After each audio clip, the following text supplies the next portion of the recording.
Bonjour à tous, rendez-vous ce mercredi sur l'hippodrome de Vincennes pour une nouvelle émission Quintet Flash et on part dans un Quintet Plus qui va se disputer dans le prix de Château-Gontier. C'est une course réservée des chevaux âgés de 7 et 8 ans. La distance ici, c'est la distance dite classique évidemment de Vincennes, les 2700 mètres de la grande piste. Un lot plutôt intéressant, moi j'aime bien quelques concurrents sur lesquels je pense qu'il faut s'appuyer ici. On voit tout ça avec mon analyse.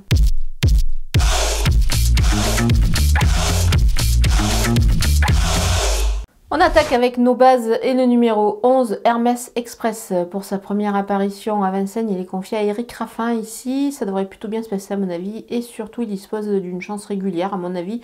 Jugé sur ses récentes performances, il est pieds nus également, c'est pas mal.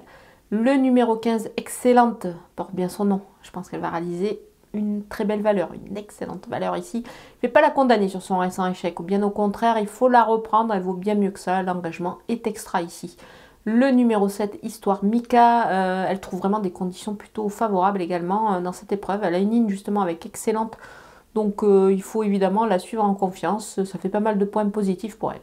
Les opposants avec le numéro 9, Hardy Crown, plaqué des 4 pieds avec Johan Le Bourgeois, cela vient de bien se passer, donc il n'y a pas de raison que ça ne se répète pas. Donc c'est pour cette raison que moi je vous conseille de le retenir assez haut. Le numéro 8, Galac de la Cavé, un véritable métronome, il devrait à mon avis encore se mettre en évidence dans ce lot. Déférer des 4 pieds, c'est plutôt pas mal. En général, ça se passe bien ici. Ainsi, déchaussé. Le numéro 12, Hip Hop de Macaire, il enchaîne les bonnes sorties. Il est surtout très régulier ce cheval-là et dispose évidemment, je pense, d'une très belle chance dans ce lot, même s'il est ferré cette fois, ça ne devrait pas être un souci. Le numéro 2, Gatsem, il s'est vite remis dans le bain après une absence. Je pense qu'il devrait pouvoir répéter ici, d'autant qu'il est encore une fois pieds nus, donc attention à lui. Mon coup de poker, c'est numéro 14, Hélène des Houbeaux, pardon. Elle vient de bien courir pour son retour à Vincennes. À mon avis, elle devrait encore bien faire dans cette épreuve, avec des conditions quand même assez favorables. Les outsiders avec le numéro 3, Hiver d'Autise, c'était pas mal pieds nus. Et là, en plus, c'est Mathieu Motti qui est au sulky, donc attention à lui pour une place.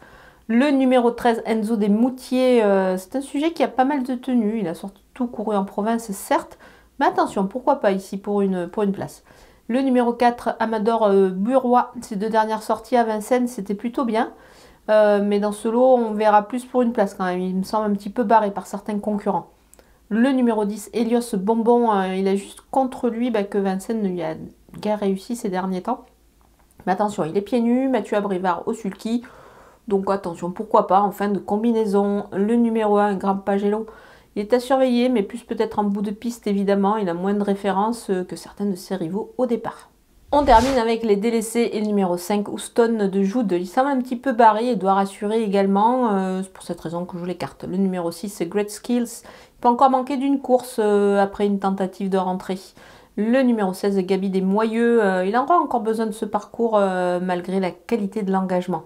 Donc pour moi, c'est non. Voilà, on a passé en revue tous les partants de ce Quintet Plus de Vincennes. Je vous laisse avec ma sélection et mes conseils de jeu.